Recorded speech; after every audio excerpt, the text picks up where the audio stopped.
자, 이제 문화에 대해서 우리가 공부를 하는데요. 자, 문화에 대해서 공부를 합니다. 자, 지금 경제 공부를 했습니다. 근데 이 경제라는 것이 항상 정치 때문에 이거 실현이 되지 못한다. 그래서 경제학자들이 제일 실현기간은 언제냐 하면 선거 때라 말씀드렸습니다. 선거가 내년에 다가오잖아요. 그러니까 정치인들 하는 거 보면 우리가 다 뻔히 보이잖아요. 뻔히 보입니다. 예. 그래서 우리나라 정치 역사가 얼마 안 돼서 그런 겁니다. 항상 뭐든지 이 극단이 있잖아요. 극단으로 가봐야지 극단이 문제가 많지 않다. 그래서 중간으로 돌아옵니다. 처음부터 중간으로 돌아오는 경우는 없답니다. 처음부터 중간으로 돌아오면 그건 하나님의 큰 축복입니다. 그래서 극단으로 가봐야지, 야, 이거 우리 생각하고 다르구나. 사회주의를 한번 해봐야지, 야, 인간의 본성이라는 게 사회주의하고는 안 맞구나. 그럼 인간의 본성에 맞는 서로의 이익이 되는 사회제도, 경제제도가 뭘까? 이게 자유시장 경제지. 돌아온 거예요. 그래서 극단에 가보니까 돌아오는 거예요. 자본주의도 처음에는 막 천민자본주의, 있는 자 위주에. 근데 해보니까 안 돼. 이기적 이기심 가지고는 안 돼. 자기만을 위하는 것 같고는 아무도 나중에 자기에게 오히려 손해가 되는 거지. 극단으로 가보니까. 그래서 어떻게 돌아옵니까? 계몽된 이기심으로 돌아오는 거예요. 지금 이제 우리나라는 지금 왔다 갔다 하고 있는 겁니다. 그러면서 이제 어느 날 되면 하나님께서 우리나라를 축복하셔서 미국처럼 중심을 쫙 잡게 하실 거예요. 당이 이렇게 마음대로 만들어지고 이게 말이 됩니까? 나는 진짜 말이 안 돼요. 아무리 못해도 그걸 붙들고 또 그 다음에 노력해야지. 어떻게 국민들에게 표 얻으려고 당을 쪼갰다가 뭐 만들었다가. 저는 그 자체가 너무 싫어요. 여러분도 안 그렇습니까? 그게 뭐 하는 겁니까 지금? 처음에 만들 때 비전과 꿈은 어디 갔고, 국민들에게 어떻게 표 얻을까? 그래가지고 그냥 막 깼다가 만들었다가.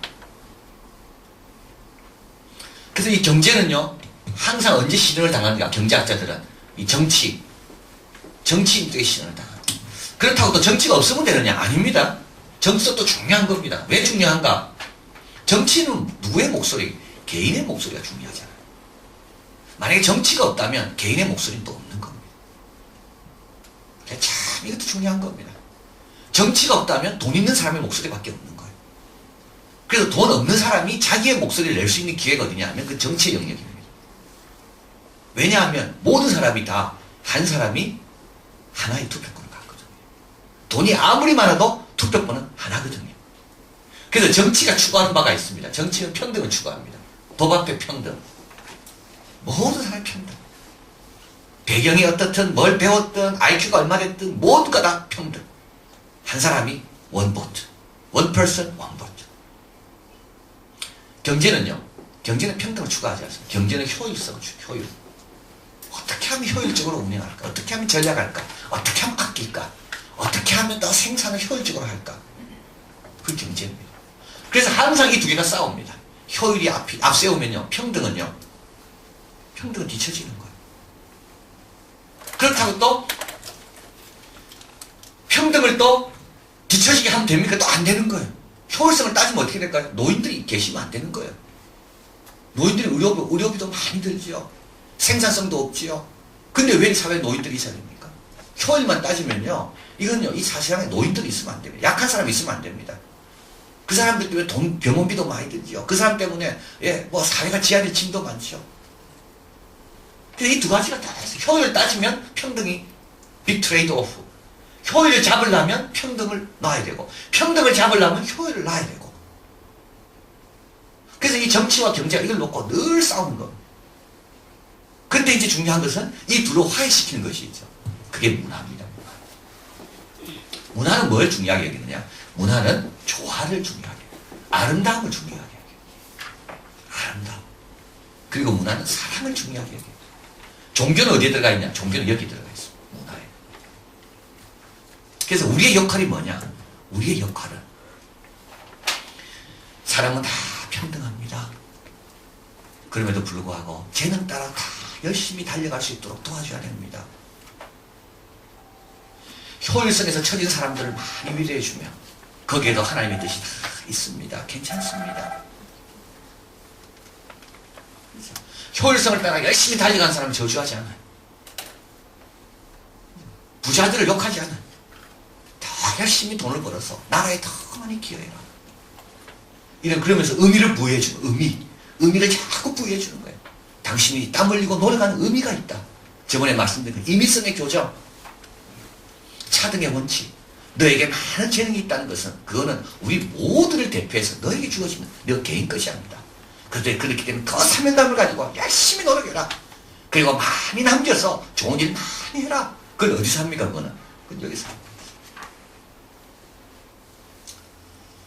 여기서 처진 사람들을 위로해주고 하나님의 말씀으로 하늘에 가면 산은 다 똑같다.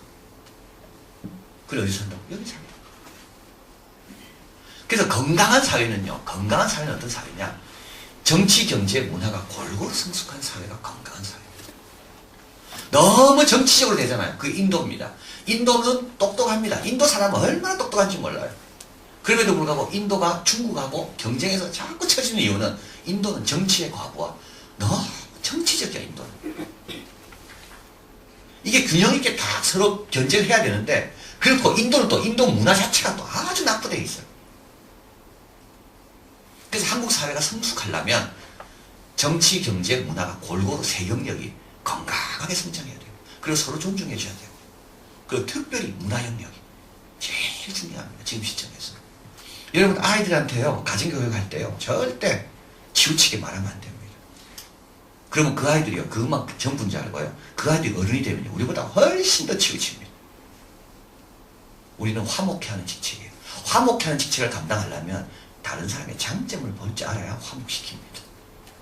다른 사람 단점만 보세요. 화목되나? 화목할 일이 없잖아요. 이게 그리스도인의 오늘의 문화적 명령입니다. 한국 그리스도인의 문화적 명령. 화목해 하는 직책. 둘이 하나 되게 하는 것. 그러기 위해서는 장점들을 자꾸 보여주고 장점들을 이야기해주고, 그리고 역사의 방향은 누가 만들어갑니까? 하나님이 만들어 가시는 거예요. 하나님께서 왼쪽이 필요하다면 왼쪽으로, 오른쪽이 필요하다면 오른쪽으로 하나님께서 다 맞춰가시는 거예요. 우리는 어떻게 하나님께 맡기고 우리는 화목해 하는 직책을 계속 감당하는 거예요. 그래서 오늘 이제 우리가 문화에 대해서 이제 공부를 하는 거예요. 그리고 이 문화를 형성하는데 뭐가 중요하다고요? 성경 말씀이 계속 들어오는 거죠. 미국 문화, 영국 문화, 서구 문화, 거기엔 다 뭐가 있었다 그랬습니까? 킹 제임스 버전이 있었다 그랬죠. 그런데 오늘날은 서구 문화들이 문화의 근간이 되는 그 귀한 책을 버렸다는 거예요. 그 책을 누가 가져갔어요? 그 책을 중국이 가져갔다. 중국의 1억 명의 기독교입니다. 중국이 저렇게 일어나는 이유는 문화 때문에. 어떤 문화? 청교도 문화. 열심히 일하고. 근데 그게 누구의 영향이라? 1억 명의 기독교인의 영향이라. 그래서 성경은 패키지라 그랬죠. 성경은요, 하나님 말씀을 잘 보고 잘 따르다 보면 이건 패키지입니다. 여러 가지 부수적으로 따라오는 게 많이 있습니다. 그래서 우리에게 계속 강조하는 거예요. 어려서부터 가르쳐라. 뭐를? 성경을 가르쳐라. 그러면 늙어서 떠나지 않는다. 성경을 자꾸 가르쳐라. 그 성경의 가르침 속에 우리는 정치와 경제 속에서 이것들을 어떻게 조화롭게 하고 어떻게 아름답게 만들고 이런 것들을 어떻게 사랑 안에서 서로 이게 도와줄 수 있고 섬길 수 있는 어떤 그런 풍토를 우리가 만들어가요. 그런 풍토 속에서 경제도 꽃피고 정치도 열매맺는 거예요. 근데 풍토가 안 좋으면 이 좋은 것들이 다 사라져요. 지금 한국은 지금 그런 위기에 와 있는 거예요. 그래서 우리 교회 성도들이요, 아이들에게 잘 가르쳐야 돼요. 너는 화목해라. 너는 화목해라. 그리고 너는 언행이 일치해라. 항상 그걸 가르치세요. 너는 언행이 일치해라. 말로만 그러지 말고 네 삶 자체가 그런 삶이 되라. 얼마나 그러면 힘이 있는지 몰라요. 그래서 문화에 대해서 배웁니다. 자, 문화는 뭐냐? 문화는요, 어떤 사물을 우리가 대합니다. 어떤 사물을 대해요. 사물을 대하는데, 예를 들면 뭐 돈이라든지 시간이라든지 또 뭐 어떤 직업이라든지 이런 사물을 바라봐요. 사물을. 근데 사물을 바라보는데 다들 그 동네 사람은 비슷하게 바라보는 겁니다. 이게 문화입니다. 이 문화의 역할입니다. 돈에 대해서 다 비슷하게 바라봐요. 시간에서 다 비슷하게 바라봐. 직업에서 다 비슷하게 바라봐. 그런데 다른 동네 사람은 다르게 바라봐. 한국은요, 과거에는 시간 잘 안 지켰죠. 코리안 타임. 다 30분 늦게. 그죠? 그래서 예배도 시작하려고 하다가 교인이 몇 명 안 오면 계속 준비 찬송 부르잖아요. 코리안 타임. 시간에 대해서 우리는 어떻게 생각합니까? 30분쯤은 괜찮아. 근데 오늘날 30분 괜찮습니까? 안 그렇습니다. 여러분, 시간 안 지킨 사람은요, 진짜 나쁜 사람. 왜? 남의 시간 낭비하고 있잖아요, 지금. 그래서 나쁜 거예요, 그게. 자기는 바쁘다 할지라도 자기 때문에 다른 사람이 그 아까운 30분을 지금 낭비하고 있다고요. 그래서 남을 지금 해치는 것이 그 시간 안 지키는 겁니다. 꼭 기억하십시오. 아이들에게 분명히 가르쳐야 돼요. 너는 지금 네 혼자 늦는 게 아니라 네가 늦음으로 해서 남의 시간을 네가 지금 까먹고 있는 거다. 남의 허락도 없이. 너 때문에 남은 지금 시간을 낭비하고 있다. 그래서 시간 지켜야 되는 거예요. 시간 지키는 게 왜 바른 거냐? 남의 시간을 네가 지금 까먹고 있는 거니까. 그래서 그런 교육을 자꾸 받았잖아요. 이제부터 시간 잘 지키잖아요, 한국 사람들. 시간을 바라보는 게 과거는 어떤 중동 문화는요, 제 시간에 오잖아요. 제 시간에 오는 거는요, 이건 신분이 낮다는 증거. 일찍 와서 기다리는 거, 이건 종이라는 말입니다. 그래서 내가 높다는 것을 표현하기 위해서 일부러 늦게 가는 거예요. 다 왔는가 한번 보고 아직 안 가. 다 왔나? 보고 딱 맞춰놔. 그럼 우리 동네 여기 있는 사람들이 야, 저 사람이 우리 보수구나. 그래서 시간 그렇게 바라고. 그 동네 사람은 그렇게 바라고. 돈도 마찬가지예요. 옛날에는요, 돈 따지면요, 진짜 사람 치사하게 봤어요. 그죠? 돈 따지면 안 돼요, 옛날에는. 야, 어디 뭐 먹으러 가자면 그 사람이 다 내야 돼. 근데 지금은 다 N분의 1로 나누잖아. 더치페이. 얼마나 자연스러운지 모릅니다. 옛날에 더치페이. 야, 진짜 사람이 치사하다. 인간성 진짜 아주 이렇게 했어요. 근데 지금은 바라보는 게 다른 겁니다. 이게 문화적인 거. 이게 바뀐 거예요, 바뀐 거. 직업도 많이 바뀌었어요. 제가 대학 다닐 때는 신방과 공부 제일 못한 애들이 갔어요. 그래서 제가 1학년 사회과학대로 들어가잖아요. 야, 근데 정말 그때는 잔인했어요. 정치학과, 정액과, 행정학과, 신방과. 1학년 성적 가지고 쫙 나눕니다. 그래서 다 적어. 정액과 누구, 행정과 누구, 신방과. 신방과는 공부 제일 안 하는 놈들이 그쪽 다 가있어요. 나는 다행히 정액과. 근데 지금은 정액? 신방과가 최고 아닙니까, 지금? PD. 이게 바라보는 게 바뀐 거예요, 그렇게. 옛날에는 정치, 외교, 뭐 이랬는데 지금은 PD. 이게 시대에 따라 바라보는 게 다른 겁니다. 직업도 그렇고, 시간도 그렇고, 돈도 그렇고. 이게 다 뭐냐 하면, 우리에게 문화적으로 우리가 교육을 받았기 때문에 그렇게 바라보는 거예요. 그래서 문화라는 건 뭐냐 하면, 특정 대상을 바라보는 동일한, 사람들이 공유하는 동일한 사고방식, 특정 사물에 대해서 사람들이 대하는, 공유하고 있는 그런 어떤 대하는 방식, 그게 문화인 겁니다. 그래서 문화에는 4가지 층으로 나눠져 있습니다. 4가지 층이요. 문화가 이제 표현되는 것이 4가지가 있습니다. 우리 사람들이 그것에 대해서 어떻게 반응하는가, 이제 그것이 4가지로 나눠지는데요. 첫째는 이제 상징이 있죠, 상징. 예, 상징. 두 번째는 의식이 있고요. 세 번째는 영웅이 있고요.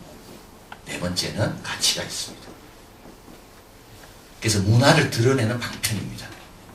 우리가 이 사물을 어떻게 대하고 있는가를 보여주는 방편. 처음에 상징입니다. 이건 뭐냐면, 뭐 코카콜라를 먹는다든지, 뭐 커피를 막 마신다. 이게 상징적인 겁니다. 여러분, 머리에 물들이는 거, 이게 상징적인 겁니다. 여기는 지금 머리가 다 깜장색이신데요. 예, 머리에 물들이는 거. 옛날에요, 제가 청년부 지도할 때, 노란 물들이는 애가 한 명 있어요. 교인이 걔가 얼마나 싫어하는지 몰라요. 걔 때문에 교회 가도 은혜가 안 돼. 야, 쟤 왜 노란 물? 걔 은혜가 안 돼. 근데 제가 걔를 보호해줘야 되잖아요. 한 지혜 주시더라고. 여러분, 검정 물들인 건 물들인 거 아닙니까? 아무 말도 안. 할렐루야. 예. 노란 물들이와 교회 온 것만 해도 얼마나 감사합니까?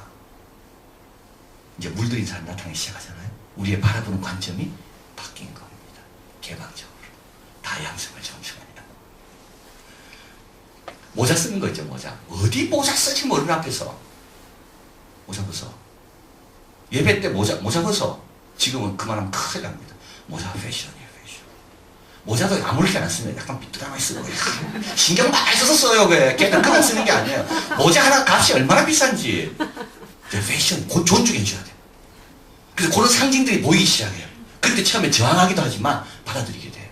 그러면서 우리가 어떻게 됩니까? 다양성을 인정하게 되는 거. 커피 마시는 거. 근데 여러분, 진짜 중요한 건데, 상징이 왜 있냐? 명동, 지금 한국, 서울에서 제일 비싼 땅이 명동 그 한가운데죠. 그 한가운데 뭐가 있습니까, 지금? 제일 비싼 땅에 뭐가 있습니까?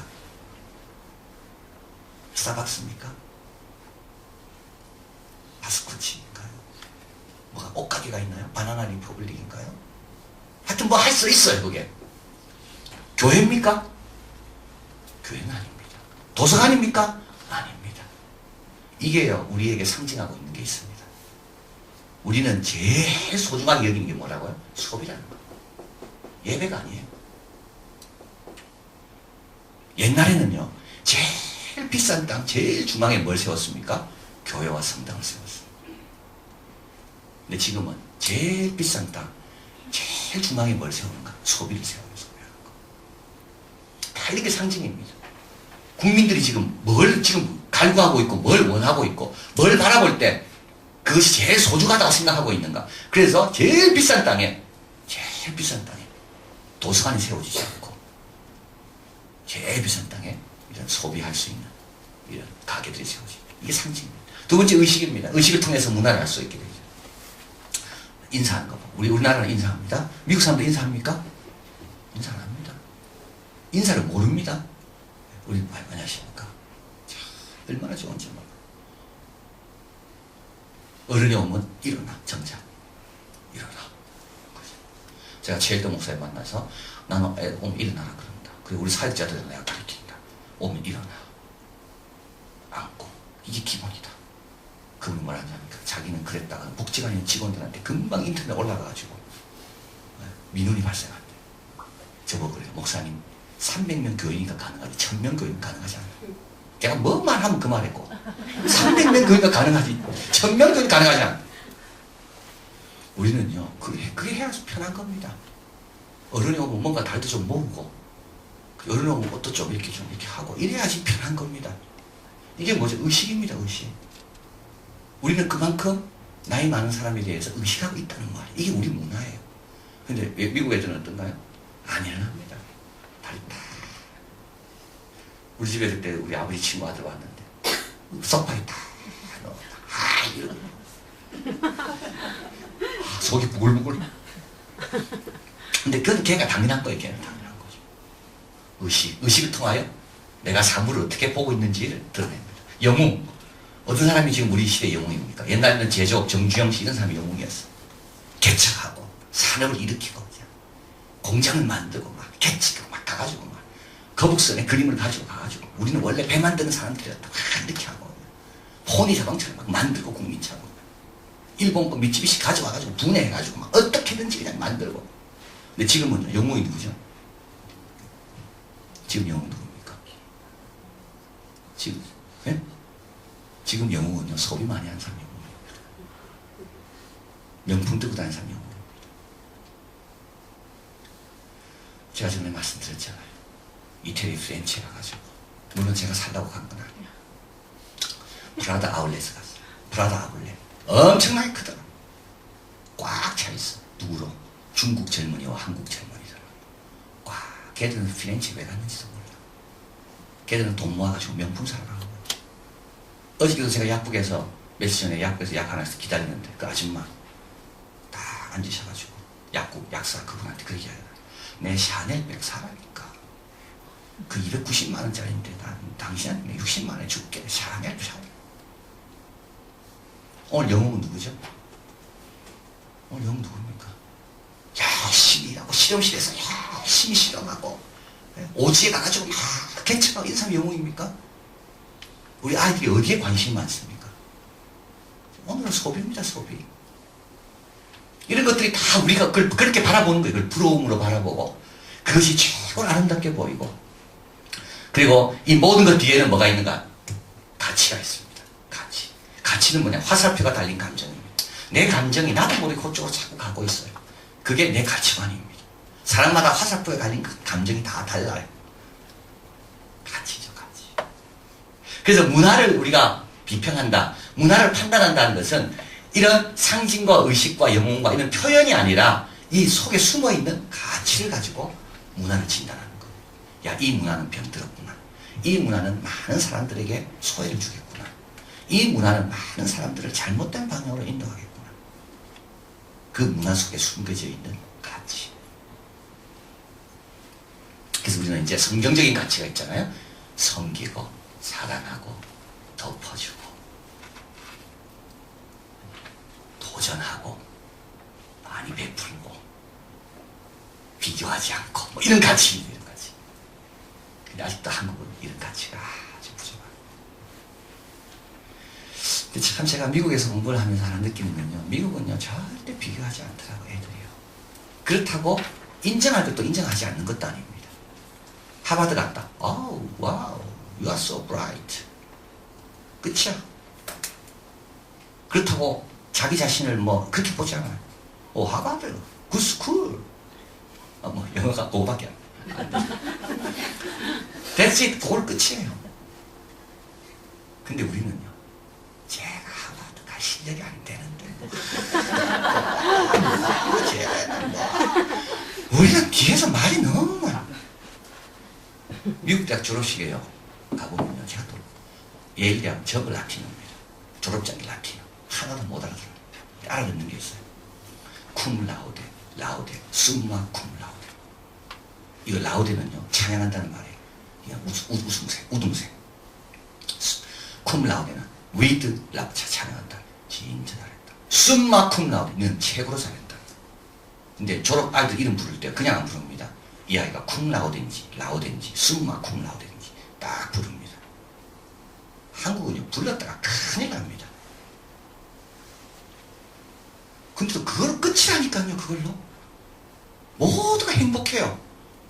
졸업식 날 쟤는 쿰 라우데, 나는 뭐 그런 게 개념 자체가 없다니까요. 그게 가치가 다른 거예요. 가치가. 쟤는 공부 잘하는 은사가 있어서 공부 저렇게 잘한 거고, 나는 공부하면 열심히 일하면서 공부해야 됐기 때문에, 그래서 내가 마친 것만 해도 너무 감사하고, 나는 여기에서 이걸 발견했기 때문에 너무 기쁜 거고, 이렇게 돼야 되는데, 우리는 자꾸 쟤는 쿰 라우데, 라우데, 숨마 쿰 라우데, 나는 왜 못 받았을까? 이건 가치의 문제가 됩니다. 가치의 문제. 그래서 여러분, 이게 문화가요, 이런 걸 바라보는 우리의 기본 토양이 건강하지 못하면 그 사회는 아주 힘들어지는 겁니다. 갈등이 많게 됩니다. 그래서 바른 관점을 가질 때 행복해진다 그랬죠. 그래서 이제 이 문화를 뭐로 바꿔야 되는가 하면 성경적인 말씀을 자꾸 들으면서 바꿔야 됩니다. 근데 여러분, 문화라는 거는 이제 오늘 이걸 꼭 기억하고 가셔야 돼요. 이것만 기억하시면 돼요. 오늘은 문화라는 거는 회복성과 지속성, 이것 때문에 힘든 거예요. 이것 때문에. 말씀 들을 때는, 야, 5단원, 2단원 하는 거 다 똑같다. 한 단원 더 괜찮다. 열심히 하자. 이러고 갔어요. 이러고 말씀 듣고 이제 잘 다짐하고 갔어. 가보니까 또 어떻게 됩니까? 5단원 받은 사람 만나니까 또 기분이 나빠. 다시 회복되는 거예요. 다시 지속되고. 다이하드. 영화 다이하드 알죠? 안 죽어, 그 사람은. 또 살아나. 1, 2, 3. 한국에요, 이게 굉장히 중요한 말인데, 이거 경로우전성이 있습니다. 경로우전성. 우리 한국은 첫 단추를 유교조로 꼈어요. 유교로. 그렇기 때문에 우리는 과거와 시험과 이런 학벌이 굉장히 중요하게 돼요. 첫 단추가. 그렇기 때문에 그 다음 단추를 아무리 낄라 해도 다 이 첫 단추 방향에 맞춰서 다시 돌아가 있어요. 하나님의 사랑과 하나님의 축복, 하나님의 은혜, 하나님의 능력, 얼마나 귀한 겁니까? 그죠? 공부 잘 못해도, 성적 잘 못 받아도, 뭐 내가 좀 좋은 장 못 가도 하나님의 능력 가운데 얼마든지 괜찮다는 것이 하나님의 능력인데, 우리 그걸 어떻게 살짝 바꾸는가 하면 하나님의 능력 도와주셔서 좋은 데 가게 해주세요. 이렇게 바꾼다니까. 우리는요. 왜 그러냐면 첫 단추를 잘못 껴서 그런 거예요. 그게 문화가 무서운 것은 문화는 항상 원래 가졌던 첫 단추 쪽으로 우리를 계속 다시 돌려놔. 다시 돌려놔. 나도 모르게 또 가 있어. 그리고 한 번 간 거는 계속 지속되는 거. 한번 생각해 보세요. 복음이 들어왔는데도 불구하고 우리는 여전히 수험생을 위해 입시를 위한 기도를 열심히 하고 어느 교회 학교가 좋은 대학 가면 그 교회 학교는 아주 성공한 대학 교회 학교고 얼마나 그런 게 우리한테 뿌리 깊게 많이 들어와 있는지 그렇지 않습니까? 이게요 문화는요 회복성 너무 강한 겁니다. 첫 단추를 꼈는데 이게 우리 역사적인 겁니다. 역사적으로 우리는 유교적인 배경 속에 자라고 있어요. 그렇기 때문에 이것이 계속 복음이 들어왔는데도 불구하고 복음에 맞춰지는 게 아니라 복음이 여기에 맞춰져 자꾸.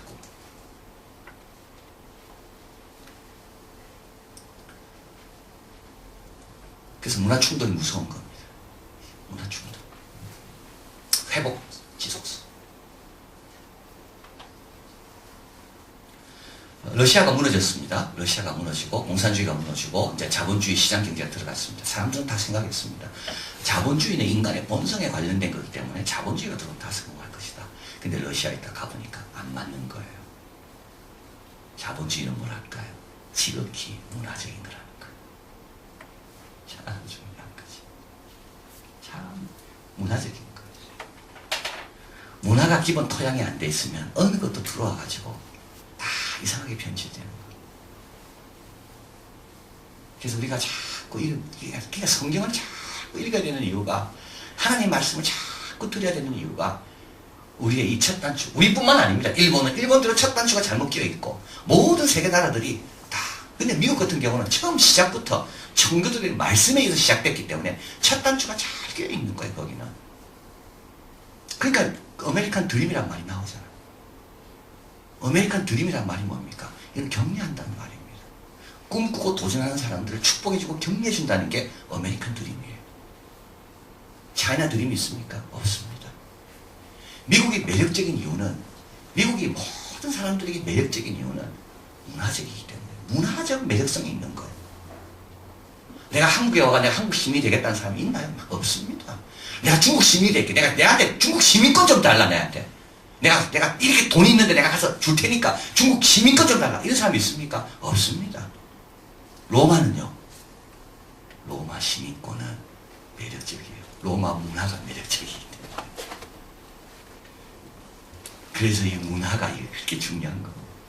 근데 미국 같은 경우에는 아메리칸 드림 이주자들을 받아주고 자유의 예수상에 불을 바치고 있으면서 모든 방향을 잃은 사람은 이쪽에 오면 다시 살아난다. 언덕 위에 처치 언덕이 언덕 위에 교회 그리고 대학들을 세우고 학교를 세우고 교회를 세우고 그래서 우리는 이걸 알았기 때문에 이제는 내 첫 단추가 뭔지를 늘 점검해야 됩니다. 내 첫 단추. 그러면서 기독교 가정이 중요한 거예요. 기독교 가정. 그래서 예수 믿는 사람과 결혼해야 되는 게 중요한 거예요. 우리 아이들은. 왜냐하면 그 부모 그 다음 아이들은 기독교 가정이 아니면 또 돌아가요. 또 돌아가요. 너무 어려운 거예요. 너무 어려운. 자 그래서 이제 문화에 대해서 우리가 지금 문화는 문화의 정의 특정 지역과 특정 시대 사람들이 공유하는 사물을 대하는 방식이다. 동일한 방식으로 대할 때 질서가 잡힌다. 그리고 동일한 방식으로 대해야지만이 평안한 거죠. 그래서 어떻게 됩니까? 문화화가 일어난다. 인컬처라이제이션, 문화화 교육이 일어난다. 그래서 시어머니와 며느리의 갈등은 무슨 갈등? 문화 갈등입니다. 사물을 바라보는 방식이 달라요. 부엌을 어떻게 정리해야 되는 바라보는 방식이 달라요. 돈 쓰는 방식이 달라요. 시어머니는 그렇게 배워왔고 그렇게 대하고 있어 사물을. 그런데 며느리가 들어왔는데 사물을 대하는 방식이 다른 거예요. 이 며느리는 친정에서 바라본 방식 갖고 시집을 온 거예요. 그래서 갈등이 일어나는 거예요. 시어머니가 세면 시어머니 방식으로 문화화 되든지 며느리가 세면 어떻게 됩니까? 시어머니가 며느리 쪽으로 문화화 되든지 만약에 둘 다 세다 그러면 어떻게 되죠? 같이 못 사는 거예요. 중간에 낀 남편만 힘드는 거예요. 맞죠? 근데 사물을 보는 방식 안에 뭐가 중요하다 그랬죠? 가치가 중요하다. 가치가 괜찮으면 용납해 주는 것도 중요한 겁니다. 가치가 잘못됐다면 그건 지도해야 되지만 가치. 그래서 여러분 이거요. 인간성하고 문화하고 다르다. 그러니까 좀 제가 인간성은 인간이 갖고 있는 욕구에 대한 보편적인 수준입니다. 인간은 몇 가지 욕구가 있습니다. 본능적으로 갖고 있는 욕구. 자고 싶고 사랑하고 싶고 자기 생존 본능 보존하고 싶고 자기 씨를 보존하는 이런 본능이 있습니다. 이런 인간의 본능이 있는 이 본능의 보편적인 수준. 모든 인간이 갖고 있는 비슷한 수준의 정도의 욕구. 이걸 인간성이라고 합니다. 근데 문화는 뭐냐? 이 인간성이 어떻게 표현되고 어떻게 처리하는지를 도와주는 것이 문화입니다. 근데 사람마다 표현 방법이 다르고 처리하는 방식이 다릅니다. 왜 다를까요? 학습이 달랐기 때문에 그런 문화 차이는 따라서 학습의 차이. 내가 어떤 가정에서 어떤 시대에 어떤 나라에 내가 살았기 때문에 거기서 내가 학습받은 거잖아요. 그래서 나는 화를 합리적으로 처리합니다. 나는 사랑을 장미로 처리합니다. 이거는 학습의 결과인 겁니다. 그래서 문화 차이는 학습 차이입니다. 그래서 여러분 우리 다른 교회 교인들하고 만나고 하면 아마 또 차이가 좀 날 거예요. 이건 우리가 학습받은 게 다르기 때문에. 그래서 우리는 사물을 바라보는 방식이 다르다. 이게 문화다. 그리고 이 문화는 회복성과 지속성이 너무 강하기 때문에. 그리고 이 문화에 영향을 미치는 것이 있는데요. 첫째는 종교가 영향을 미칩니다. 종교가 거의 절대적입니다. 또 한 가지는 교육이 영향을 미칩니다. 교육, 어떤 교육을 받느냐? 민주적인 교육을 받았습니까? 남자와 여자는 평등하다는 그 교육을 우리 아버지로부터 누구를 받았습니까? 그럼 여성을 바라보는 대하는 방식이 다른 겁니다. 너는 희생해라. 희생하는 것이 낫는 거다. 희생하는 것이 덕이다. 희생하는 것이 최고로 중요하다. 직업을 가져도 더 많이 희생하고 더 많이 섬기는 것을 이 교육을 받았습니까? 그 사람은요, 사물을 바라보는 방식이 다르다. 네가 최고다. 네 왕자다. 네는 공주고. 그렇게 교육을 받았어요. 그럼 어디 가도 어떻게 됩니까? 왕자 대접, 공주 대접 받아야 되는 거예요. 안 그러면 견딜 수가 없어, 걔. 교육이 그렇게 중요해요. 나중에 시간이 되면 교육은 세 단계로 이루어져요. 적어보십시오. 하나는 앵무새 단계. 앵무새 단계는 뭡니까? 문법의 단계입니다. 이 단계는 뭡니까? 외우는 겁니다. 모방하는 겁니다. 두 번째는요, 건방진 단계가 있어요. 이거는 뭐냐면, 이제 문법을 좀 알았어요. 그래서 자기 스스로 뭔가를 좀 표현해. 그리고 좀 비교해봐. 이 표현과 저 표현과. 그러면서 어떻게 됩니까? 건방진 단계이기 때문에 약간 비교하고 대조하고 나중에는 비판도 합니다. 근데 이 단계만 가면 안 돼요. 앵무새 단계, 건방진 단계를 끝나서 그 다음 단계가 있는데 설득의 단계. 이건 책임지는 단계입니다. 끝까지 가야 되는 거예요. 교육이라는 것은 책임지는 인간이 되도록 그 책임의 역할까지도 까지 가야 되는 거예요.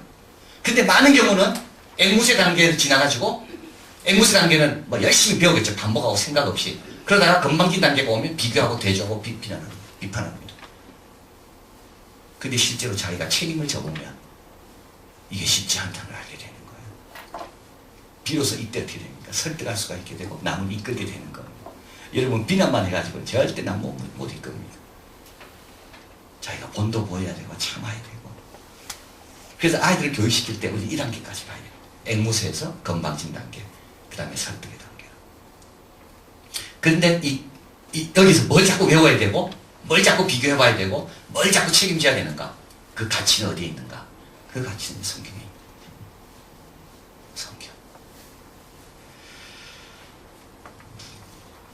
그 다음에 문화의 수준을 한번 볼까요? 문화의 수준. 문화는 국가 수준이 있습니다. 국가의 수준이 있습니다. 여러분 참 중요한 내용인데요.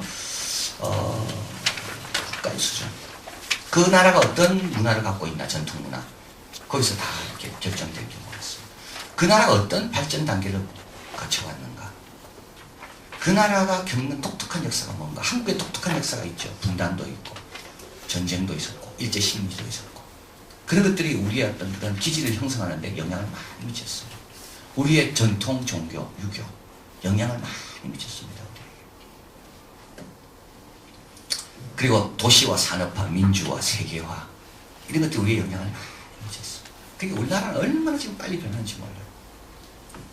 미국 가보면 10년 전이나 지금이나 거의 비슷합니다. 거의 비슷합니다. 근데 한국은 막 길이 막 한국 온 사람들이 정신을 못 차리죠. 이럴 때 무슨 영향을 받는 거예요. 그러니까 뭘 안정되게 하기보다도 뭘 빨리 하려고. 지정학적 크기, 위치. 중국처럼 그렇게 대륙이 큰 나라, 망만디, 러시아, 일본, 섬나라, 자기 비하. 한국 반도, 열강에 끼어서 사회주의. 사회주의로부터 벗어나자 하지만 실제로 그게 뭐가 있습니까? 예, 사회주의에 대한 상처들이 있는 거예요. 인구의 조건. 여러분, 청년층이 많은 거는요, 지금 아랍 스프링이라고 그러잖아요. 튀니지도 그렇고, 무바라크가 있던 이집트도 그렇고, 리비아도 그렇고, 특징이 있습니다. 그 나라 특징. 젊다는 거. 젊은 나라일수록 사회 변혁이 빨리 일어나.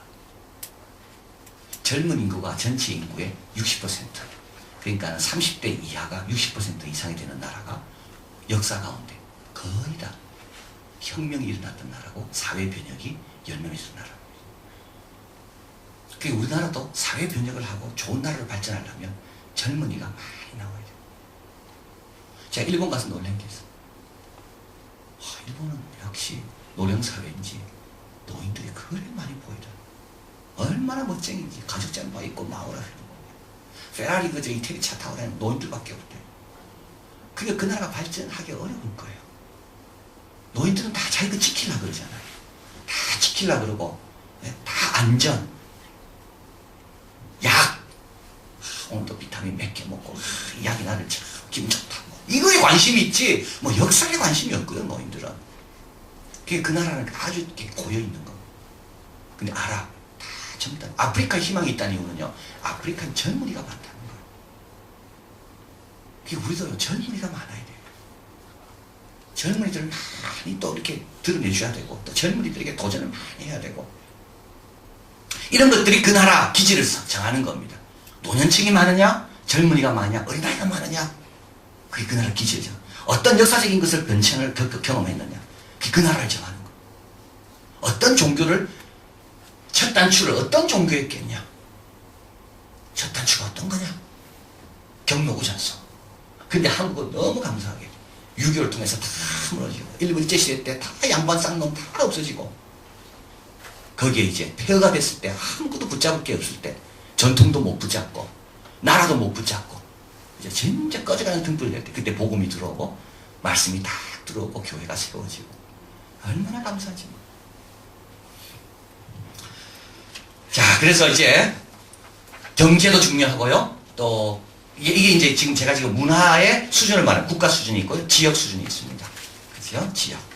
어느 지역에서 내가 자랐는가 확실히 다릅니다. 성별, 남자, 여자 확실히 다릅니다. 세대, 젊은이가 전부 다릅니다. 문화가 다릅니다. 사회계층 다릅니다. 또 내가 어느 주로 직종에 일하는가 다릅니다. 달라요. 저는 딱 보면 알아요. 이분의 직종이 뭔지 딱. 말씀을 대하는 태도를 딱 보면 알아요. 이분의 직종이 뭔지. 다 교만하게 이런 분들이 있어요. 다 알아요. 그분의 직종이 뭔지. 겸손하게 딱 알아. 직종이 뭔지. 열심히 받아듣는 분들 있죠. 직종이 뭔지 알아요. 선생님들이에요. 교실 가서 빨리 써먹으려고. 우리 선생님들은 진짜 교육과는 달라요. 비전트릭 가도 선생님들은요 다 적더라고. 선생님들이 다 관심이 있어. 아이들한테 이걸 가르쳐주면 좋겠다. 어떤 직종에 있냐 문화 영향 많이 받습니다. 혼자 일하는 분 있죠. 혼자 일하는 분은 또 혼자 일하는 분의 독특한 또 성격이 있어요. 전문가 독특한 성격이 있어요. 그러니까 목회자가 얼마나 어렵겠어요. 사물을 바라보는 방식이 다 달라. 자기는 직장에서 이렇게 바라봤는데 교회 오니까 이렇게 보라 그러고 나는 개인적으로 이런 배경으로 바라봤는데 흑암은 깊고 땀은 공허하지만 하나님의 신은 수면 위에 운행하시더라. 위에 수면이 운행하죠. 위에. 그래서 여러분 교회에서요 말씀을 우리는 말씀으로 하나 되지 않으면 되는 방법이 없어요. 우리는. 그리고 자꾸 돌아가 또 돌아가. 여기서는 은혜 받는데 또 사석에 가서는 또 옛날로 또 돌아가. 한숨이 나오죠. 그래서 어떻게 됩니까? 끊임없이 성경 의지해야 되고 끊임없이 말씀 붙들어야 되고 그렇지 않으면 안 되는 겁니다.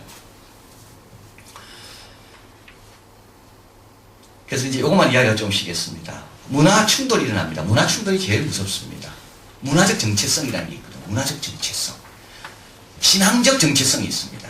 야, 나는 하나님 아들이다. 나는 하나님의 자녀다. 나는 보배롭고 존귀한 자녀다. 근데 실제로 이 정체성보다요. 문화적 정체성이요. 훨씬 더 물뿌리 있게 있습니다. 문화적 정체성. 지역 감정. 문화적 정체성. 아무것도 아닌데. 이 지역 때문에 원수됩니다. 그죠? 그 지역 한 번 잘못 말했다가 원수됩니다. 정치적 정체성. 이것도 문화적인 거죠. 진짜 무섭습니다. 그래서 우리 노무현 대통령이 자살했잖아요. 그거 말 함부로 했다가 쫓겨납니다. 정치적 정체성 때문에요. 그게 훨씬 더 신앙적 정체성보다 위에 있기 때문에 정치 이슈 나오면 교인들 금방 뜨거려요. 등 돌립니다. 원수됩니다. 맞죠? 제가 노무현 씨가 뭐 이러면 그 다음부터 제 얼굴 안 쓰더라고요. 우리 존경하고 사랑하는 이명박 장로님께서 이러면 쳐다보지도 않을 거예요. 또. 이게요 진짜 문제가 많은 겁니다. 이게. 그게 뭐라고 우리가. 근데 인간이 그렇다는 거야. 인간이. 그래서 이게 문화적 정체성이라는 내 뿌리를 말하는 거고 내가 누군가를 말하거든요. 근데 이게 영적 정체성으로 다 벗어나고 다 무너져야 되는데 이게 안 무너진다고. 그래서 문화적 정체성을 다 갖고 있는 거예요. 근데 누가 문화적 정체성을 건드려. 예를 들면 이슬람 사람들에게 여자들은 다 이 푼잡을 다 쓰잖아요. 이거를 다 씁니다. 이게 왜 씁니까 이게? 남성들 시험 받을까 봐 쓰는 거예요. 여성이. 이 남성의 눈을 빼든지 하지 왜 여성을 개편하는 거예요. 이거. 남성이 시험 받는 건 지 문제지 내가 뭐 근데 이슬람은요 철저한 남성 위주의 사회이기 때문에 이슬람은요 탈레반들 있죠. 탈레반들 그 스튜던트란 말입니다. 학생이란 말인데 아프가니스탄 탈레반들은 여자 학교는 다 없애버렸습니다. 여자가 공부하면 안 되는 거예요. 여자가 공부를 남자가 알더라 되는데 여자가 어디 이게 손님으로 가도 그 집에서는 차를 손만 나오지 얼굴이 보이다 큰일 나. 왜 손님은 이 남자가 또 여성 얼굴 보고 아내 얼굴 보고 시험에 들면 안 되니까. 그래서 손만 나오는 거예요. 손만. 근데 지금 뭐 말하다가 여기까지 갔나요? 문화정체성? 그렇죠. 근데 서구 선교사가 들어왔어. 학교를 세웠어. 여성들에게 바로 가르쳐. 네 아름다움을 표현해라. 하나님 주시는데 왜 감추냐? 그러면요 탈레반 남자들이 문화적 정체성을 건드린 거 아닙니까? 그 선교사 죽여버려요. 그리고 얼굴 벗고 다니는 아이를 죽여버려요. 네가 우리 가정에 우리 가문에 수치였었겠다. 지금 와봐라. 아버지는 못 죽여요. 그 명예살이라 그러죠. 아버지는 못 죽여요. 삼촌이 데려가요. 죽여버려요. 그 아무것도 아닌데 뭘 건드렸습니까? 문화적 정체성을 건드려요. 그래서 문화 충돌이 무서운 게 거기에 있는 겁니다. 문화 충돌이. 자, 그래서 이 문화라는 건 회복성, 지속성. 다 밑에 수면 밑에 있는 것 같지만 또 불쑥불쑥 나와요. 그래서 이제 사무엘 헌팅턴이 유명한 말을 했죠. 문명 충돌이라는 말. 이제 이데올로기의 충돌은 끝났고 더 무서운 것이 남아있다. 그건 문명 충돌이다. 그런데 문명 충돌을 복음으로, 말씀으로, 사랑으로 품어야 되는 게 우리가 또 교회의 사. 여러분 대중문화 있죠. 대중문화.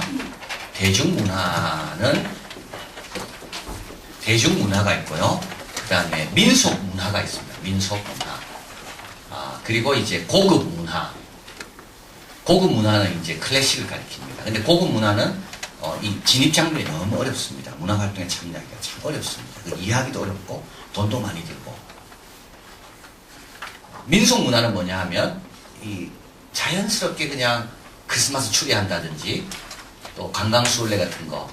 그래서 요거는 이제 예술, 이거 문화를 만드는 예술인하고 이 문화를 즐기는 참여인하고가 구분이 잘 안 돼 있습니다. 그렇죠? 요거는 이제 예술인이 있고 참여인이 있죠. 근데 여기엔 또 뭐가 있냐면 비평가의 역할이 중요합니다. 비평가. 그리고 예술가의 독립성이 아주 중요한 거. 그래서 고급 문화는 자기 어떤 고유한 어떤 자기의 뭐 청중을 의식할 필요가 없으니까 자기가 원하는 기량을 한껏 발휘할 수 있는 게 이제 고급 문화고, 그리고 이 비평가의 역할이 아주 중요합니다. 근데 참여하기 위해서는 참 이게 기본적인 어떤 그런 소양이 없이는 이 고급 문화에 접근하기가 너무 어렵습니다. 돈도 많이 들고요. 이제 민속 문화는 예술, 이걸 만드는 사람이나 참여하는 사람이 갖고, 여기는 비평가가 의미가 없습니다. 대중문화는 뭐냐? 대중문화는 19세기 이후에 사람들이 농사 짓다가 도시로 와요. 도시 와서 이제 도시 근로자가 돼요. 그 도시에 사람들이 많이 모여있게 되고, 도시에서 조금 여유가 생기게 돼요. 저녁에 여가 활동할 수 있도록. 그래서 이 많은 사람들이 모이게 되고, 이들이 저녁에 여가 활동에 어떤 여유를 갖게 되는 것을 알게 되면서 이들의 필요를 채우기 위해서 만들어진 것이 대중문화입니다. 근데 대중문화는 특징이 있어요. 대중문화는 예를 들면 가수하고 가수의 독립성이 거의 없어요. 누가 다 주관하는가 하면 이 기획하는 사람이 다 주관합니다. 그리고 여기에 비평가 역할이 없어. 많은 사람이 보면 그 사람이 그냥 잘하는 거예요. 근데 대중문화하고 고급문화하고 이렇게 싸우면 누가 이기냐? 대중문화가 이기게 되어 있습니다. 왜냐하면 대중문화는 일반 사람들의 수준으로 낮춰가지고 그 수준에 맞게끔 뭔가를 공급하기 때문에 그런 거예요. 근데 이게 그냥 공급되는 게 아니라 상으로 보는 방식도 공급하고 있는 중에. 그래서 대중문화도 부정적으로 지금 많이 가 있죠. 그래서 이걸 자꾸 보다 보면 어떻게 됩니까? 나도 모르게 막 슬퍼지고 막 우울해지고, 그 노래는 듣다 보면 나 가수다. 그 자꾸 노래는 진짜 잘하잖아. 노래는 진짜 잘하는데 자꾸 그 노래 자꾸 듣다 보면 사람이 이상하게 변하는 거. 근데 그거는 그 뒤에 누가 있냐면 기획하는 사람이 있는 거. 이수만 같은 사람이 있는 거. 누구예요? JYP 한 사람이 있는 거. 이 가수들은요 아무가 없어요. 아무 힘도 없어. 자율성도 없어. 그걸 시킨 대로 하는 거예요. 그래서 우리가 이제 이런 걸 볼 때 너무 그렇게 좋아하면 안 되는 거예요. 슬픈 거죠. 여기에 가기는 너무 돈도 많이 들고 뭐 조금 피곤하고 잠도 오고 하기 때문에 인내심이 필요한 겁니다. 고급 문화를 즐기려면 진짜 자기와 싸워야 돼. 음악을 즐기는 게 아니라 자기와 싸워야 돼. 그런데 그래서 어떻게 됩니까? 이게 편한 거예요. 그래서 이거 좀 도피하게 되는 거죠. 쉬기도 하고 회복도 되지만 나도 모르게 영향을 받는 거예요. 그래서 자칫 잘못하면 대중문화로 인하여 우리의 문화적 수준이 잘못된 방향으로 갈 수가 있는 거예요. 그러나 또 동시에 좋은 대중문화를 만드는 기획자가 있다면 보편적 수준, 그러니까 일반 사람들이 갖고 있는 수준에 맞는 것을 출발해가지고 점점 높일 수가 있는 거예요. 빌 크로스비 쇼 아세요? 흑인 가족이 나오는 쇼죠. 버지니아 비치 가면 리전트 유니버시티가 있는데 거기에는 그 저널리즘, 방송통신학과가 아주 유명합니다. 그 사람이 방송국학이 어디 돼요. 근데 그 대학은 독실한 기독교 대학이에요. 그래서 그 저널리즘 배운 아이들이 기독교 가치로 모든 작품을 만듭니다. 그래서 빌 코스비 쇼를 보면 항상 가정이 중요하다. 가정에서 문제를 풀면 된다. 그래서 그 쇼를 볼 때마다 쇼가 끝나고 나면 우리 가정 참 소중하구나. 그래서 대중문화는 기획자가 중요하고요. 이 기획으로 우리 아이들이 자꾸 들어가야 돼요. 그래가지고 사람들에게 잘못된 기획을 가지고 사람들에게 감동 주는 게 아니라 좋은 기획을 들어가지고 사람들의 마음을 자꾸 고상하게 어저께 말씀드린 것처럼 그 영화를 보고 난 다음에 집에 가서 한 번 더 양보하게 되고 참게 되고 인내하게 되고 그것이죠. 그 역할. 그래서 이제 대중문화는 19세기 말에 만들어졌고요. 민속문화는 지금도 민속이다. 민속문화는 지금도 계속되고 있다. 그리고 고급문화는 지금도 되고 있다. 그래서 우리 이제 이번에 청소년 음악회를 할 때 이제 어떻게 보면 고급문화의 어떤 성격이지만 이걸 좀 대중적인 수준으로 낮추어서 아이들에게 조금 이걸 한 단계 이렇게 뭐 한 단계 좀 이렇게 디디고 올라갈 수 있도록 좀 접촉점을 만들어주는 것이 청소년 음악회 목적 중에 하나입니다.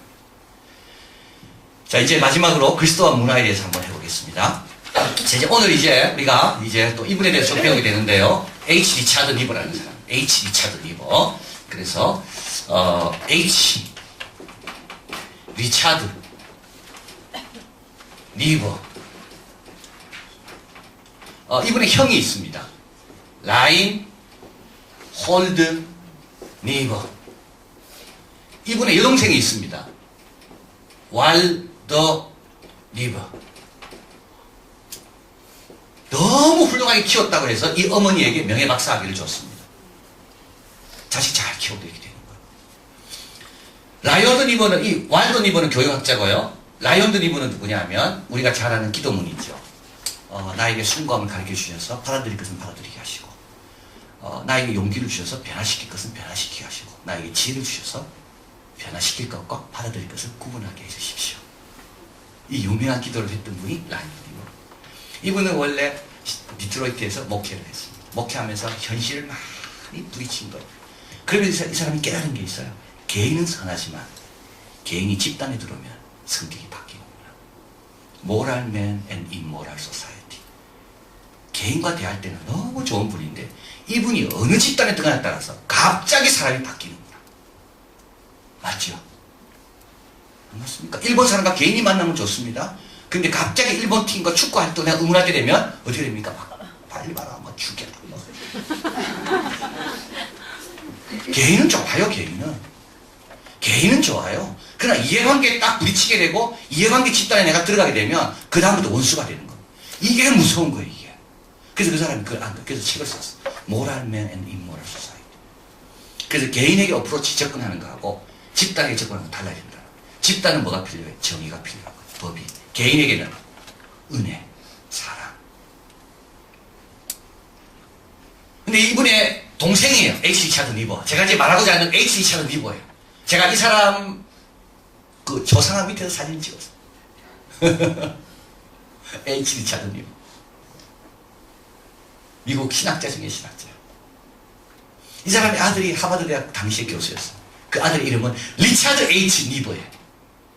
아버지가 워낙 훌륭하니까 아들도 이름을 순서만 바꿔서 리차드 H. 리버. 아버지 이름을 따서.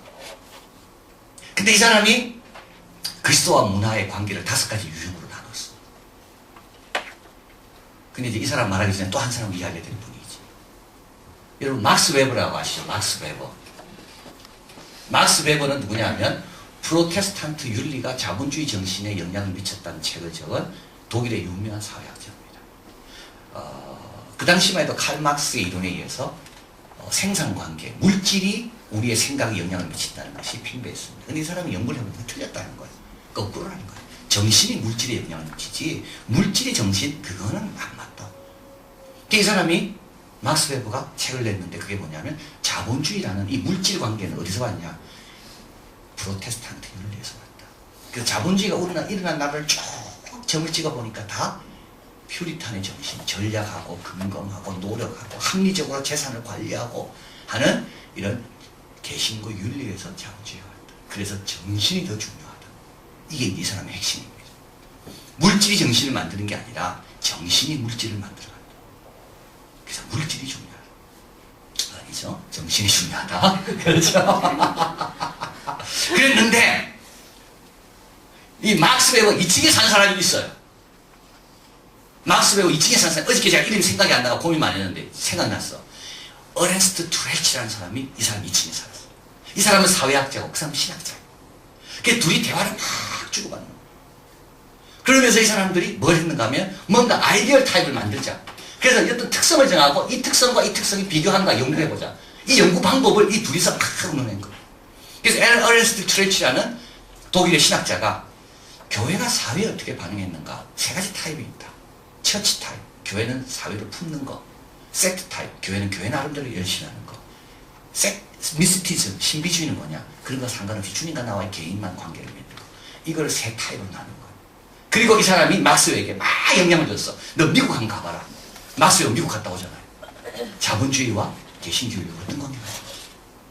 그래서 이 둘이서 위층에 밑에 집에 살면서 그 유명한 그 연구를 하게 돼요. H. 리차드 리브는 누구냐? 바로 어른스트 트레치의 이 세 가지 분류법의 영향을 받아가지고 그리스도와 문화는 그리스도에 어떻게 했는가? 그리스도인은 문화에 어떻게 했는가? 그러니까 세상 사람이 바라보는 방식이 있을 거 아니에요. 거기에 복음이 떨어졌단 말입니다. 이때 우리는 그게 어떻게 반응했는가, 대응했는가? 그걸 5가지 배웁니다. 그게 이제 여기 있습니다. 첫째, 문화에 대적하는 그리스도입니다. 그죠? 우리 그리스도가 어떻게 문화에 대적? 우리는 싸워야 될 때는 싸워야 되는 겁니다. 소돔 같은 문화에서 싸워야 되는 거예요. 그 영화를 보고 난 다음에는, 그 게임을 하고 난 다음에는 아이가 더 나빠진다면 어떻게 돼요? 그 게임 회사와 더불어 싸워야 돼요. 그 게임 회사가 아무리 나에게 주식 배당을 많이 준다 할지라도 그 회사의 주식을 사면 안 된다는 거예요.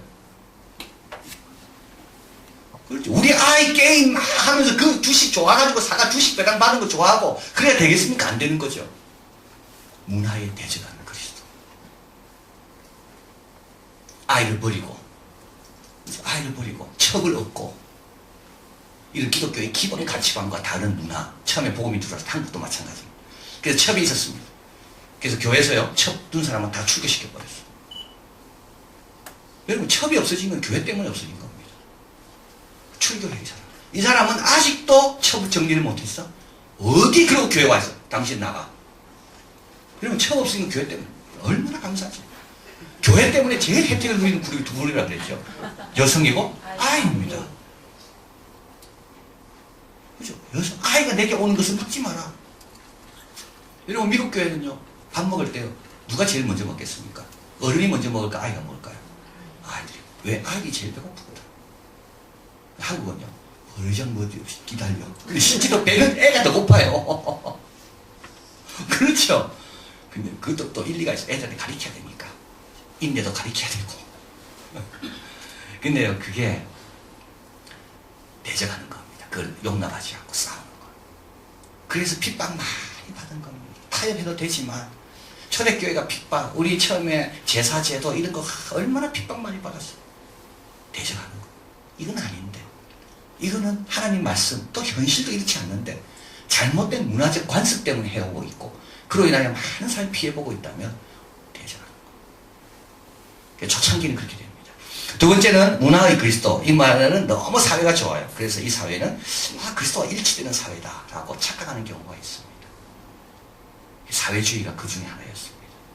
얼마나 좋아요. 능력에 따라 일하고 필요에 따라 가져가니까. 그래서 사회주의가 처음 일어났을 때 많은 사람들이 봐라 저기 하나님 나라가 덤터온다. 근데 알고 보니까 인간의 본성은 안 변하는 거예요.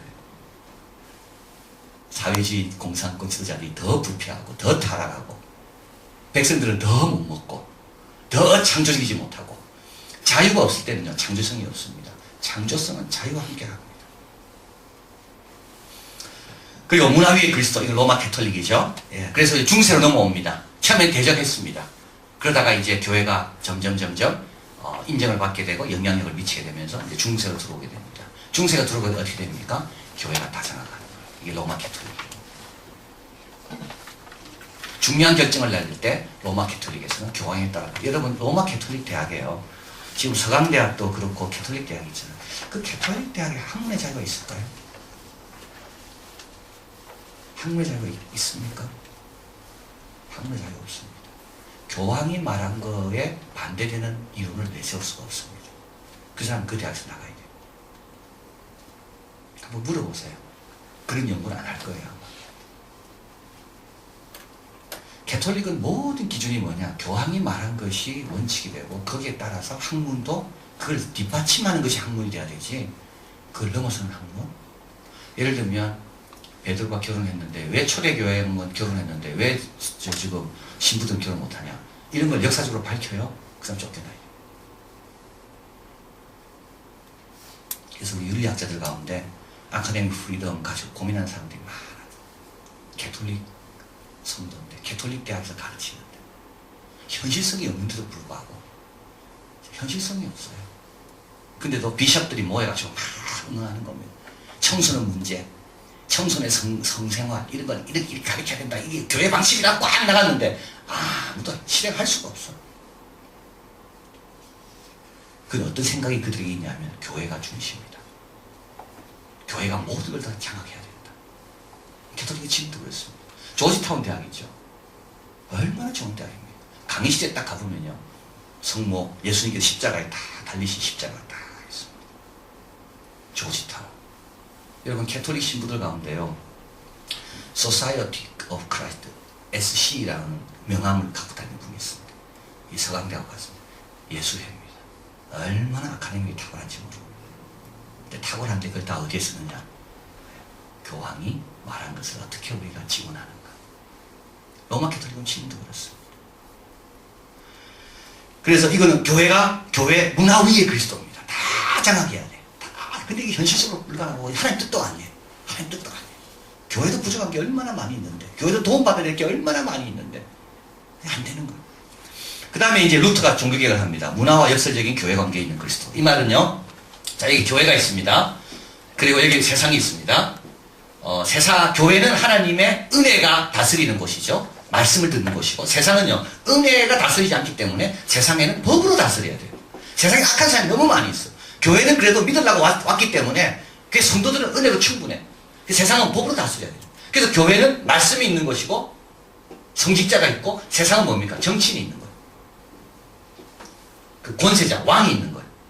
그래서 하나님께서 두 가지 방식으로 세상을 다스립니다. 하나님 교회는 은혜로 다스리고, 세상은 법으로 다스립니다. 그래서 둘 다 하나님 다스리는 방식이다. 그래서 교회는 이것만 하면 되지 세상에 관여하지 마요. 세상은 하나님이 보표는 정으로, 세상은 하나님이 세운 종들이 알아서 다스립니다. 이게 루터입니다. 루터. 그래서 교회는 교회 방식대로, 세상은 세상 방식대로. 이게 루터. 이게 문화와 세상 그리스도와 이게 모순적인, 어떻게 보면 역설적인 관계에 있는 그런 모형입니다. 이제 마지막이라 조한 칼빈이죠. 문화를 변형시키는 그리스도, 세상의 빛과 소금으로서의 교회다. 세상의 빛과 소금이다. 세상에 도움도 받고 도움도 주고 세상과 함께. 그렇기 때문에 세 가지 멜기세덱적인 문화가 있다고 했습니다. 아브라함이 소돔왕을 치고 왔을 때 멜기세덱이 갑자기 나타나가지고 아브라함에게 떡과 포도주를 드려. 그러면서 사라집니다. 멜기세덱이 누굴까? 하나님께서 하나님의 택한 백성을 도우라고 보내신 보통 일반적인 사람들이다. 양심에 따라 살아가는 사람들. 신앙인은 아니지만 양심에 따라 제대로 살아가는 사람들. 그들이 우리의 동력자들이다. 영화를 만들어도 기독교인은 아니지만 기독교적인 가치를 좋은 줄 알고 그 영화를 만드는 사람들. 공무원이라 할지라도 기독교인은 아니지만 양심에 따라서 공평하게 공무를 집행하는 사람들. 그런 사람들 다 뭐라고? 멜기세덱 같은 사람들이고. 그런 문화가 있는 거예요. 멜기세덱 같은 문화. 노래도 좋은 노래가 있는 거예요. 여러분, 연변에 있는 과기대 과학기술대학에 거기는 찬송을 부르면 안 되거든요. 그래서 항상 학교 행사 마치고 날 때는 그 찬송가와 비슷한 가요를 부른다고요. 해바라기가 부르는 사랑이옵니까? 찬바람 불어 이런 내용 나옵니까? 그 연변은 찬바람이 많이 분대요. 그걸 쫙 부르면 애들이 막 감동이 쫙 몰려오는데 꿋꿋하게 서 있고 이런 내용 나오죠. 그죠? 그런 것들은 뭡니까? 기독교인 아니지만 어떤 우리에게 도전과 자극을 주는 그런 문화 활동이 되는 거. 그게 이제 멜기세덱적인 거. 그러니까 동역하는 거죠. 그런 걸 도와주고 그런 걸 지탱하고. 그리고 소동적인 문화, 아까 말씀드린 거랑 반대하는 겁니다. 변혁. 그죠? 게임. 나는 게임 만드는 사람 제일 안심해. 좋은 머리 갖고 게임 만드는 사람은 정말 나쁜 사람들. 그죠? 우리 남자 아이를 둔 부모는 특별히 더 증오심이 불타오르겠지. 그죠? 게임 이거. 근데 돈 벌었다고 큰 소리 치고 신문에 나오고 정말 나는 화가 나요.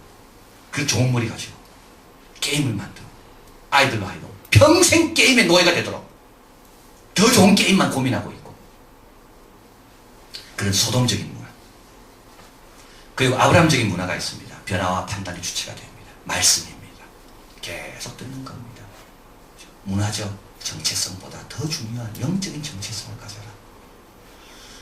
문화도 중요하지만 문화를 넘어서는, 그죠? 문화를 넘어서는 하나님의 백성으로서 서로 사랑하고 섬겨야 돼. 십자가의 정신으로 살아가라. 이것을 어떻게 우리가 문화 속에서 드러낼 건가? 이게 계시적인 거죠. 이게 아브라함적인 문화입니다. 자, 이제 마지막으로 이것만 하고 이제 정리해 봅니다.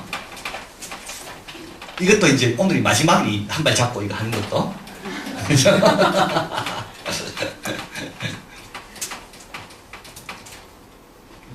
여러분. 관계는요, 세 가지로 나누십니다. 세 종류의 관계. 하나는 가부장적 관계, 하나는 계약적 관계, 하나는 언약적 관계. 가부장적 관계는 뭐냐 하면 타고나면서부터 권리와 의무가 지어지는 겁니다. 여러분, 관계라는 것은 권리 의무 아닙니까? 권리와 의무. 누가 의무를 많이 행하고 누가 권리를 행사하는가. 이게 관계예요. 그렇죠? 사랑은 뭐죠? 권리와 의무를 초월하는 게 사랑입니다. 이거 내 권리인데 그거는 사랑이 아닙니다. 이거 네 의무인데 이거 사랑이 아니에요. 정말 사랑하게 되면 권리와 의무를 초월해 버리는 거예요. 의무도 좋고 권리도 소용이 없고. 가부장적 관계는 태어나면서부터 권리와 의무가 정해집니다. 너는 남자이기 때문에 권리가 더 많고, 너는 여성이기 때문에 권리가 적고, 너는 백인이기 때문에 권리가 많고, 너는 흑인이기 때문에 권리가 적고 의무가 많고. 가부장적 관계. 근데 여기는 아주 부조리하고 억울한 게 많잖아요. 그래서 막 데모하고 피를 흘리고 막 싸운 거예요. 그래야 이제 계약관계로 넘어가요. 계약관계는 뭐냐면 합의해야지만 합의하에 권리와 의무가 정해지는 거예요. 합의하지 않으면 권리와 의무가 정해지지 않아요. 이게 계약관계. 그래, 내가 이렇게 해줄게. 너 나한테 줄 거야. 그럼 나 이거 의무를 행할게. 그러면서 네가 나한테 줄 권리 내가 찾는다. 이게 계약관계예요. 이건 아주 많은 피를 흘렸습니다. 여성들도 그렇죠.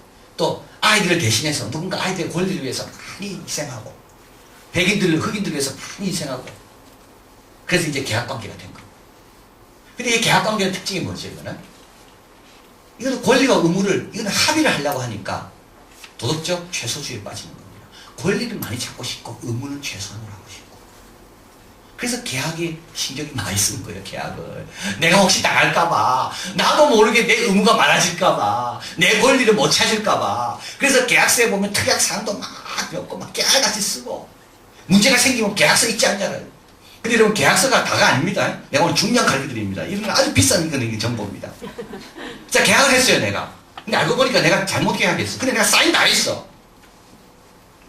이거 화장실 고치는데 이거 100불이면 되는데 내가 노인이에요. 그래서 이 사람이 와서 뭐 10,000불 든다 그래서 나도 모르게 10,000불로 계약을 했어. 합의 다 했어요. 내가 자발적으로 도장까지 다 찍었어. 근데 알고 보니까 이 100불짜리 10,000불로 이 사람이 이야기한 거예요. 그럼 내가 합의했기 때문에 그 계약은 효력이 있습니까? 없습니까?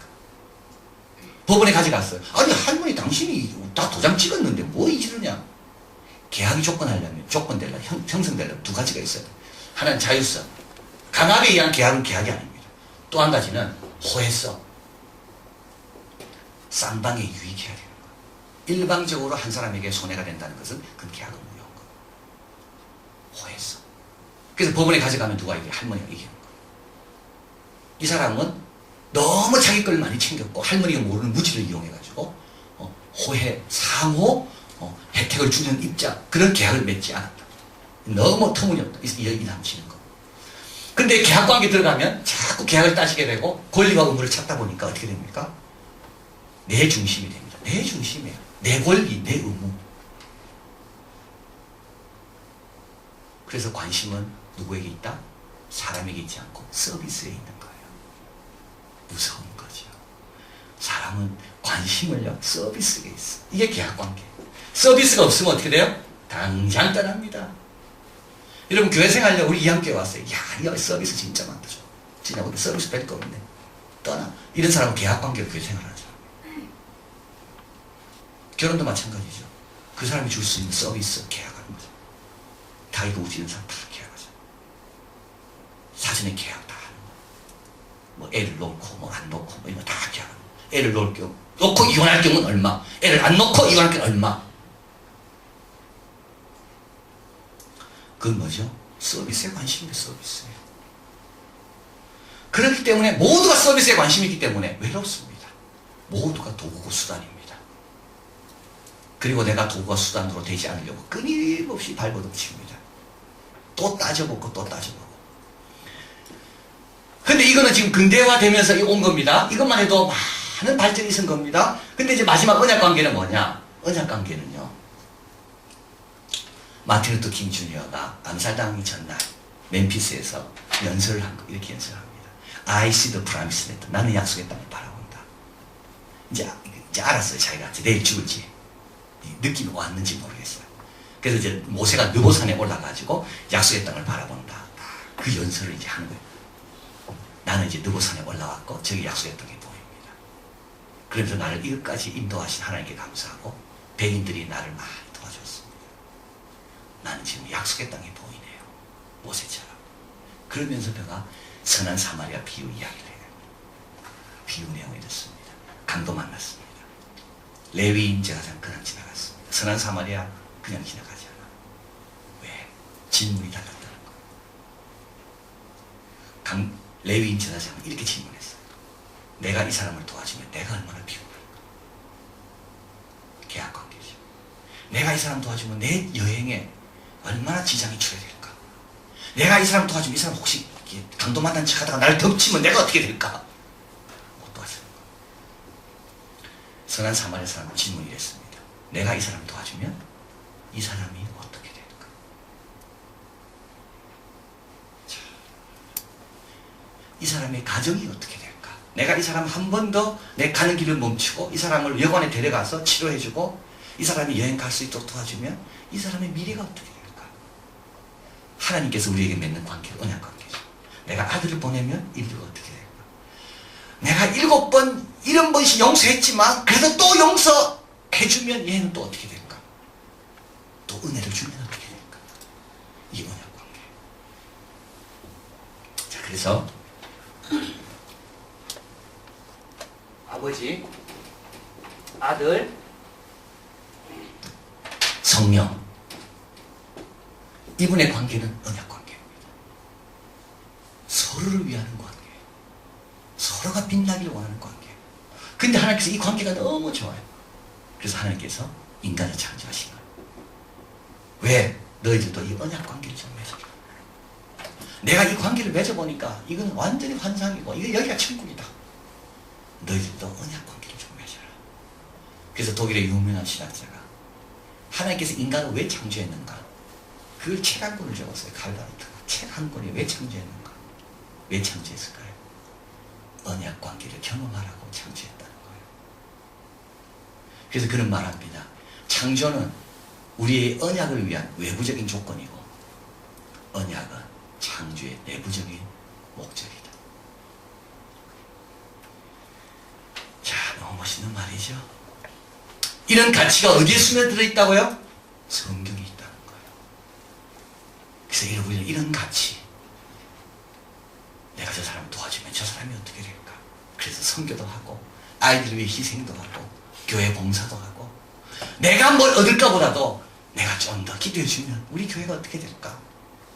내가 좀 더 다 열심히 가르치면 이 아이가 어떻게 될까? 내가 좀 더 좋은 영화를 만들면 이 관객이 어떻게 될까?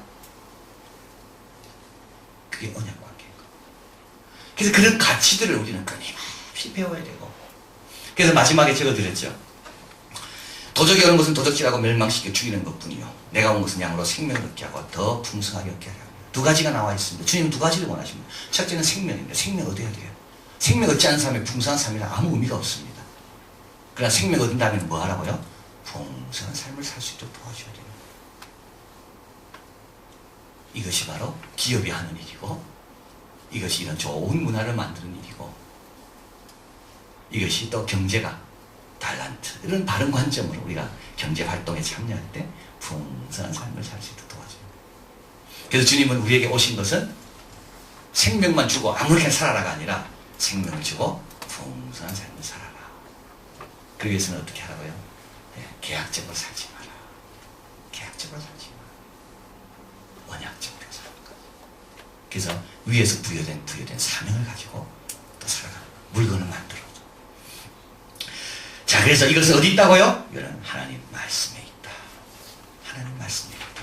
왜 영국이, 미국이 그렇게 한동안 축복받았는가? 계약적으로 살지 않고 언약적으로. 내가 선교하면 그 나라가 어떻게 될까? 그런 거 아닙니까? 그런 가치가 미국에도 영국에도 있었기 때문에 하나님이 축복하셨다. 자, 지금 영상 하나